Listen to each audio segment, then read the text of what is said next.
Okay, so let's get right into it. Today we're tackling a big question. What happens to work and wealth when AI can do almost every job better than us? It's a question a lot of economists are asking these days. Right. And to help us dive into this, we're looking at Ahmad Mustaq's When Capital No Longer Needs Labor, How Does Labor Gain Capital? It's a really interesting piece. Oh yeah, Mustaq's work is always thought-provoking. Definitely. So he argues that AI isn't just, automating tasks. It's changing the entire economic game. Yeah, and he makes a really good point when he looks at the traditional economic model, like the idea that labor plus capital equals productivity. A classic equation. Right. For centuries, human labor has been the key ingredient. Workers supply the skills, the effort, and the people who own the means of production, the capital, they profit. It's been the foundation of our economies. Exactly. But AI is changing all of that. Throwing a wrench right into the system. Yeah, Mostok says that as AI gets more sophisticated, it's not just helping human labor, it's replacing it. In a lot of industries. Yeah. And this has huge implications for the future of work, how we create wealth. It almost feels like the shift from farming to factories, but much faster. And much more radical. Like, we're talking about AI managing entire supply chains, creating new products, even making art and music. It's mind-blowing. And it brings up a really important question that Mostok asks.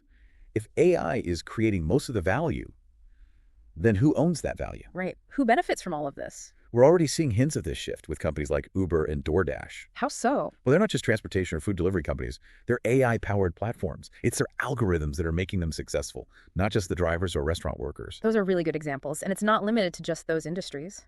Mostok argues that this shift is happening everywhere, from manufacturing and finance to healthcare and education. It's a total transformation. And it makes me think about another idea that Mostok explores: surplus value. Yes, Marx's idea. Right. He said that capitalists profit from the difference between the value workers create and what they get paid.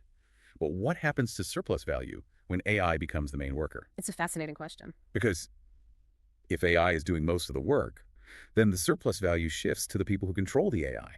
The algorithms, the data, the infrastructure. Right. So we could be headed towards a future where a very small group of people, the ones who own and control these AI systems, they could end up with most of the wealth. While everyone else struggles to find their place. That's the concern Mostok raises. He says that if we don't change our economic systems and policies, we risk making inequality even worse. We could end up with a tiny AI elite holding all the power. That's a pretty scary thought.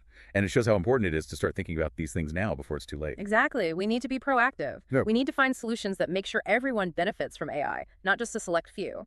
And Mostok actually offers some pretty radical potential solutions in his paper. Yeah, he does. He actually brings up something called universal basic capital, which sounds like something out of a sci-fi movie. It does, right? But it's an idea that's gaining some traction. It basically says that everyone should get shares in AI-powered companies. So they have a piece of the AI-driven economy. Exactly. It's a bold idea, and it raises a lot of questions about how we would actually do it.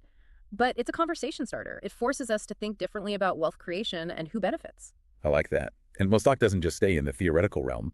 He actually uses examples from science fiction to illustrate his points, like the AI tutor in Neil Stephenson's The Diamond Age. It's a great example. He uses it to show how AI can be a force for good, how it can empower people and create opportunities that we never had before. He also mentions universal basic AI, which sounds just as radical. Yeah, it does. So the idea there is that everyone would have access to powerful AI tools. Like, imagine everyone having their own supercomputer or AI assistant. It could completely change things, like education, healthcare, starting a business. It's a really interesting concept, but it also raises questions. Like, who would create and maintain these AI systems? How do we make sure everyone has equal access? What are the potential risks? All valid points. And Mostok acknowledges that it's complicated. He's not saying he has all the answers, but he wants us to think about the possibilities and have a real discussion about the future we want to build. It's a good reminder that AI isn't just about technology. It's about society economics. Ultimately, it's about us. It's about being human. Absolutely. We need to start thinking differently. We need to be open to new solutions. This is just the beginning of our deep dive into Mostok's ideas. In the next part, we'll explore his analysis of alternative economic models and the massive societal shifts that AI could trigger. So stay tuned. So we're back and still diving deep into Ahmad Mostok's When Capital No Longer Needs Labor, How Does Labor Gain Capital? We've talked about how AI is shaking things up. Definitely. And now it's time to look at some of the solutions that Mostok suggests for dealing with all this change. Like, he doesn't just point out the problems, he comes up with some really interesting ideas. He does.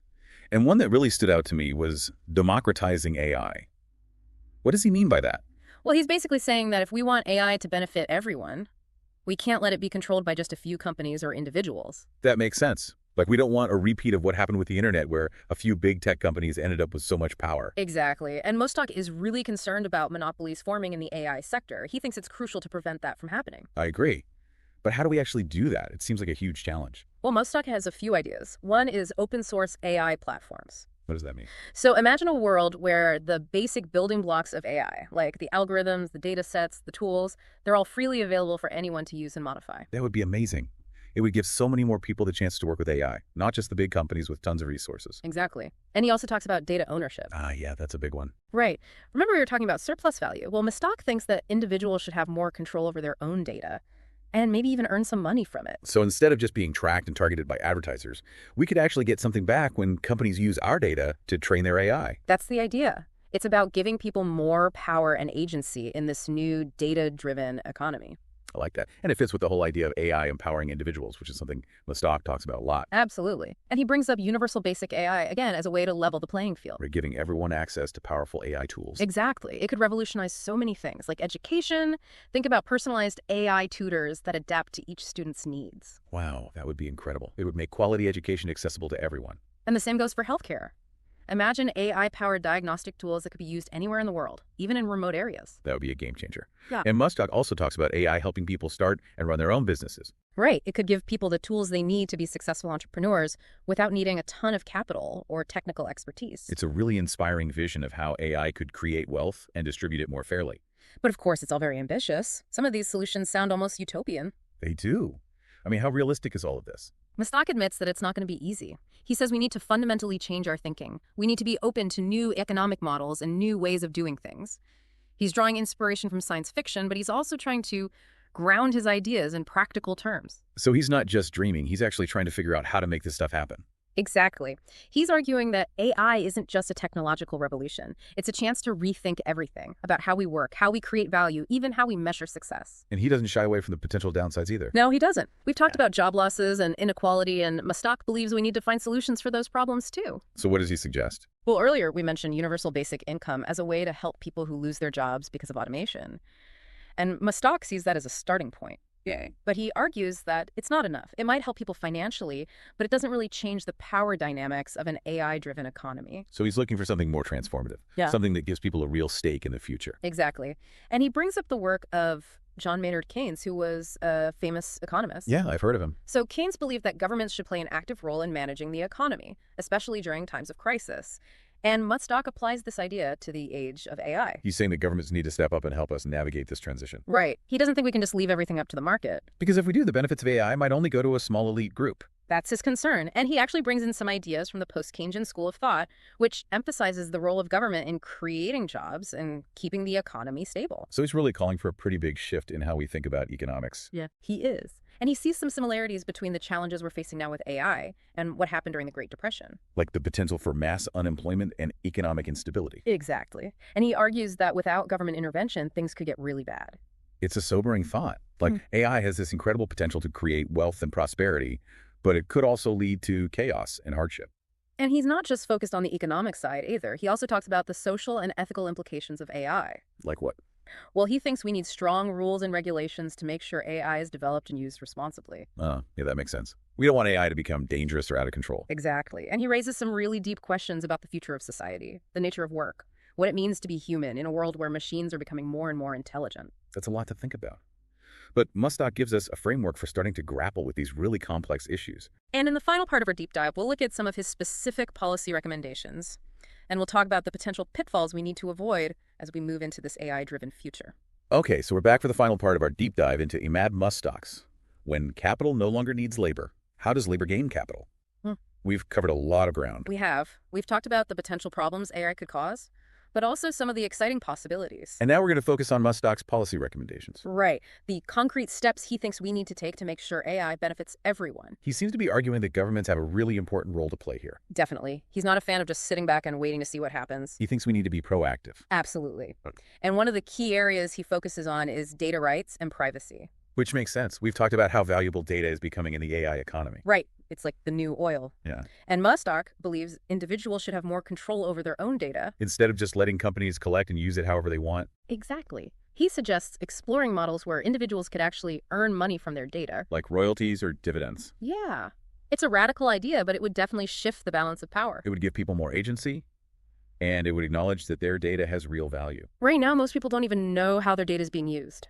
It's kind of creepy when you think about it. So what other policies does Mustak recommend? Well, he also talks about the importance of preventing monopolies in the AI sector. Yeah, we don't want a few big companies controlling everything. Exactly.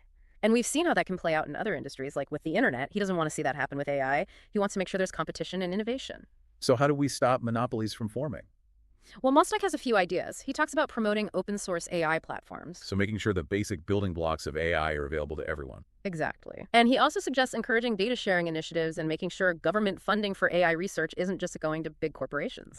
It's about creating a more level playing field. Exactly. Yeah. And making sure the benefits of AI are shared more widely. Okay, that makes sense. And he also talks about education and training, right? He does. He thinks it's crucial to make sure everyone has the skills they need to thrive in an AI-driven world. Because even if AI creates new jobs, those jobs are probably going to require different skills than the jobs of today. Exactly. And Mostok proposes things like government-funded programs to make AI education accessible to everyone. So regardless of your background or income, you would have the opportunity to learn about AI and how to work with it. Exactly. And it's not just about technical skills either. What else? Well, he also talks about the importance of critical thinking, creativity, and adaptability. Those are really important skills, especially in a world that's changing so quickly. Exactly. And those are skills that humans are still better at than machines, at least for now. It seems like we need to rethink our whole approach to education if we want to prepare people for the future. I agree. And Mostok also brings up the idea of a universal basic income again. As a way to help people whose jobs are displaced by AI. Right. But as we've discussed, he sees that as more of a safety net than a long-term solution.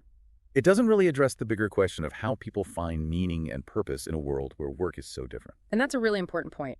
We need to think about what it means to be human in an age of AI. And how to create a society where everyone feels valued, even if they're not working in the traditional sense. Exactly. And that's a conversation we need to start having now. So in Mad Stocks, when capital no longer needs labor, how does labor gain capital?